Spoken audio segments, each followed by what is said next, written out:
지금 성막을 제작하고 있습니다.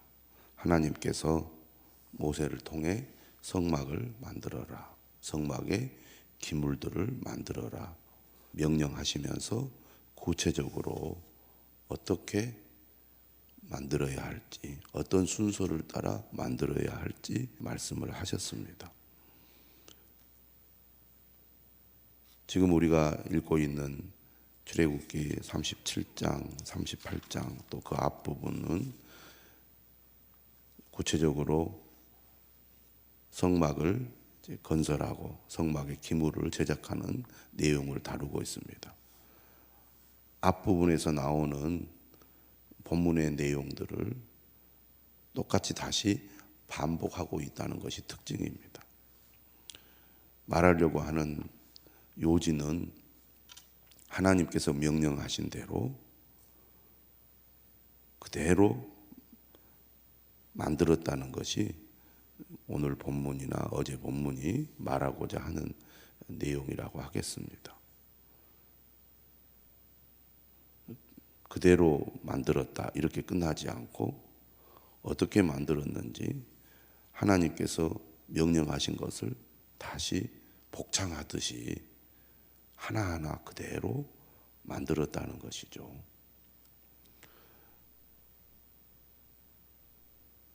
우리가 어떤 일을 할 때 하나님의 뜻을 적당히 대충 듣지 않고 꼼꼼하게 듣고 꼼꼼하게 따르는 성실한 자세, 또 철저한 순종을 여기서 우리가 배워야 할 것입니다. 우리가 어떤 일을 할 때 내가 다 알고 있으니까 대충 듣고 대충 짐작으로 어떤 일을 하려고 할 때가 많지 않습니까? 그런데 오늘 성경 말씀은 매뉴얼대로 그대로 하고 있다는 것이죠. 하나님의 말씀을 허투루 듣지 않고 적당히 눈짐작으로 내가 하고 싶은 대로 하지 않고 하나님의 말씀을 따라 하나하나 꼼꼼하게 그 명령을 따르는 것, 이것이 하나님의 백성들이 하나님을 따를 때 지녀야 할 자세라고 봅니다. 성실하고 철저한 순종이 하나님의 뜻을 그대로 드러내고 나타내는데 중요하다는 것이죠.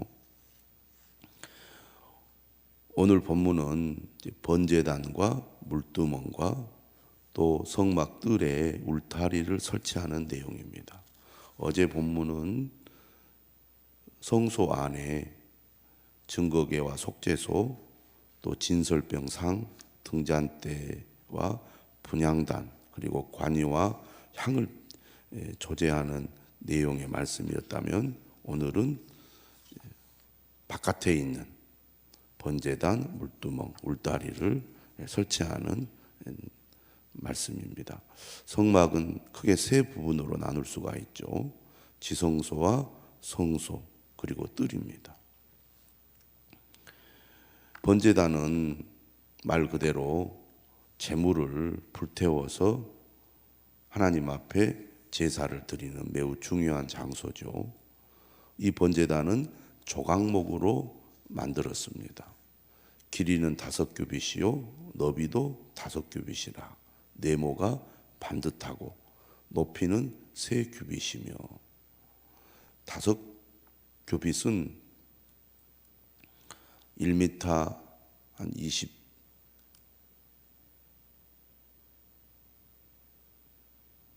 1규빗이 한 50cm로 본다면 5규빗이니까 2m 한 25, 이 정도 되겠습니다. 2m 50, 이 정도의 넓이니까요. 그렇게 큰 규모의 제단은 아닙니다. 그런데 우리가 생각을 해보면 이 번제단은 광야 시대에 어떻게 해야 됩니까? 이동을 해야 됩니다. 이동을 해야 하는 것이기 때문에 이 정도 규모가 큰 규모는 아니더라도 또 적은 규모도 아니잖아요. 그러니까 어떻게 만들라고 되어 있느냐면 7절 끝에 보면 제단은 널판으로 속이 비게 만들었습니다. 이동할 수 있도록. 또 그렇게 하기 위해서 6절에 보면 채를 만들어서 노수로 쌓고 그리고 꿰일 고리 또 넷을 부어서 만들어 가지고 그 채를 꿰인 상태에서 들고 이동하도록 되어 있다는 것이 특징이라고 하겠습니다. 그리고 성소 바깥에 있는 기물들은 특징이 주로 노수로 만들었습니다. 그래서 번제단도 노수로 만들었고 물두멍도 노수로 만들었습니다. 번제단은 이스라엘이 하나님과 언약 관계를 유지하고 회복하는 데 있어서 매우 중요한 기물이라고 할 수가 있습니다. 하나님께서는 이스라엘 백성들이 자신들의 죄를 회개하고 용서받을 수 있는 은혜를 베풀기 위하여 번제단을 만들게 하셨고 이 번제단을 통하여 이스라엘 백성들이 하나님과의 언약 관계를 유지하고 회복하도록 하셨다는 것입니다. 우리의 죄를 용서하시고 회복하시는 하나님의 은혜가 이 번제단에 담겨져 있는 것이죠. 두 번째, 물두멍은 노수로 만들었다고 되어 있고 그 받침도 노수로 만들었다고 되어 있습니다. 그런데 이 노수를 어디에서 가져다가 물두멍을 제작했느냐? 8절에 보니까 회막문에서 수종드는 여인들의 거울로 만들었다는 겁니다. 회막문에서 수종드는 여인들의 거울. 여인들에게 거울은 소중한 것이지 않습니까? 또 매우 필수품이라고 할 수 있습니다. 그런데 물두멍을 만들기 위해서 회막문에서 수종드는 여인들이 거울을 하나님께 바쳤고 그 노수로 된 거울을 가지고 물두멍을 만들었다는 겁니다. 어떻게 보면 여인들이 일상적으로 사용하는 세속적인 도구인데 이것이 하나님께 바쳐져서 귀한 도구가 되었다는 건데요.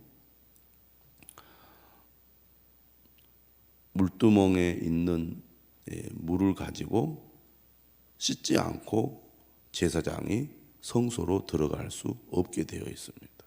만약에 그렇게 하다가는 죽는다고 하나님께서 말씀하지 않으셨습니까? 세속적인 용도로 사용하던 녹거울이 성막 물두멍의 재료로 쓰였고 그 물두멍이 제사장을 살리는 역할을 했다는 얘기입니다. 성막의 모든 재료들은 처음부터 거루한 것이 아니었죠.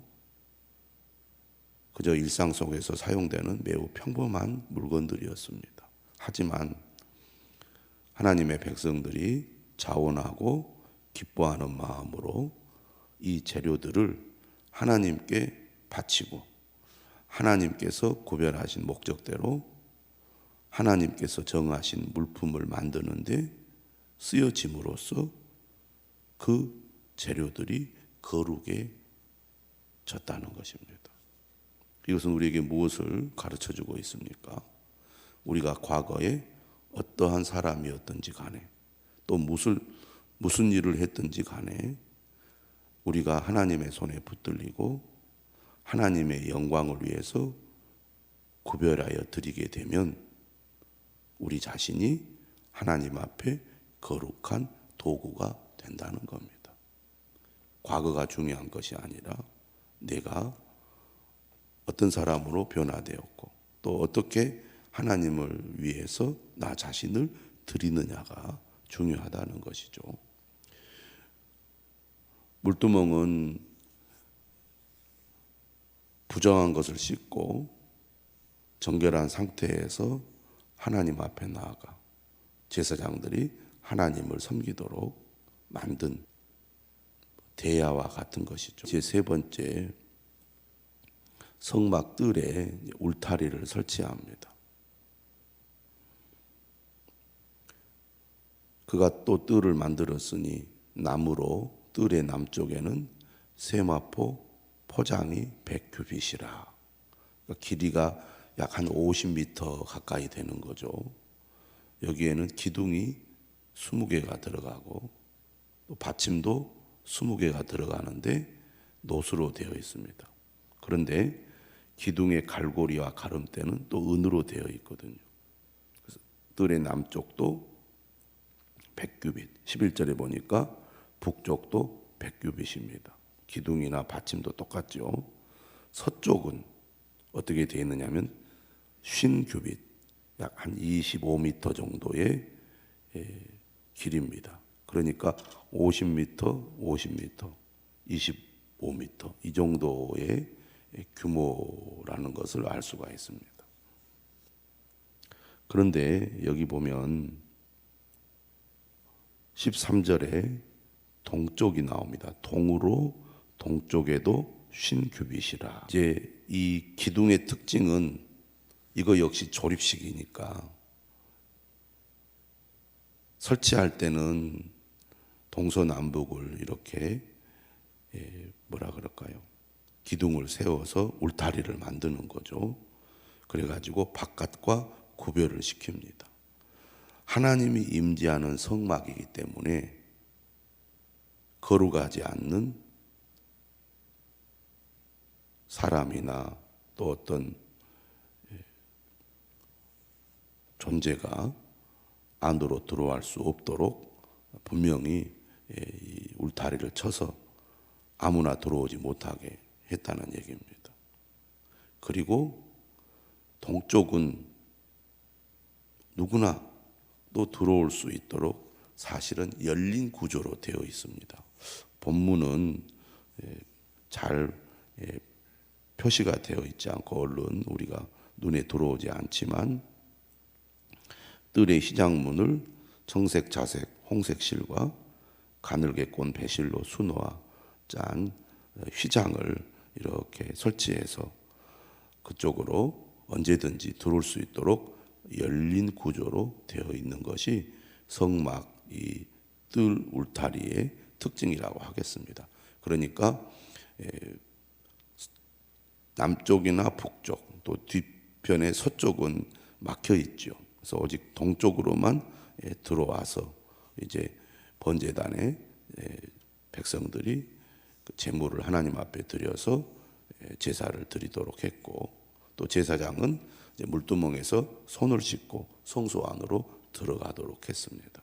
그래서 오직 동쪽으로만 들어와서 또 하나님께 제사를 드리고 또 동쪽으로 나가는 그런 구조로 되어 있는 것이 특징이라고 하겠습니다. 하나님의 백성들은 이 세상에 살고 있지만 세상과 구별된 삶을 살아야 한다는 것을 성막들의 울타리가 가르쳐주고 있다고 하겠습니다. 성막들이 세상과 하나님의 거룩한 경계가 되었듯이 세상에 살지만 세상 문화와 가치에 동화되지 않고 늘 하나님 앞에서 살도록 분명한 영적 기준을 세워야 한다는 것입니다. 오늘날 우리가 사는 이 시대는 급속도로 세속화되어가는 시대로서 그리스도인들이 세상과 구별하여 살지 못하고 세상에 동화되어가는 그런 모습들을 많이 보이고 있습니다. 그리스도인이란 누구인가? 그리스도인으로 산다는 것은 무엇인가? 하나님의 말씀을 따라 산다는 것은 무엇인가를 우리가 깊이 생각하고 세상 속에 살지만 세상과 구별된 삶을 살도록 힘써야 하는 것이 그리스도인이라고 하겠습니다. 또 우리 자녀들에게도 이러한 삶을 가르칠 수 있어야 되겠습니다. 그러면서도 동쪽의 문이 개방되어 있다는 것은 주님을 찾는 사람들이 누구나 주님 앞에 나갈 수 있도록 해야 된다는 것입니다. 신약 성경은 우리에게 누구나 주님 앞에 나아가 자신의 죄를 회개하고 예수 그리스도를 믿으면 구원을 받는다고 말하고 있지 않습니까? 주님 앞에 나와서 구원을 받아 하나님의 자녀가 되는데 제약이 되는 조건은 아무것도 없습니다. 누구든지 주님 앞에 나올 수 있고 누구든지 믿을 수 있고 누구든지 죄를 회개하면 구원받을 수 있습니다. 그런 의미에서 이 성막의 뜰은 한편으로는 열린 공간이요, 또 한편으로는 구분된 공간이라는 거죠. 하나님의 백성들은 구별된 삶을 살면서 하나님 앞에 나아가야 하지만 또 믿지 않는 사람들은 언제든지 주님 앞에 나와 주님을 믿도록 열려 있어야 한다는 것입니다. 오늘 교회가 그래야 되지 않겠습니까? 교회에 속해 있는 모든 구성원들은 세상과 구별된 삶을 추구하면서도 믿지 않는 세상의 사람들을 향해서는 열려있는 공간으로 누구든지 주님 앞으로 나올 수 있도록 해야 된다는 것이죠. 그러한 삶을 실천하는 저와 여러분들이 되시기를, 또 우리 교회가 될 수 있도록 기도해 주시기를 바랍니다.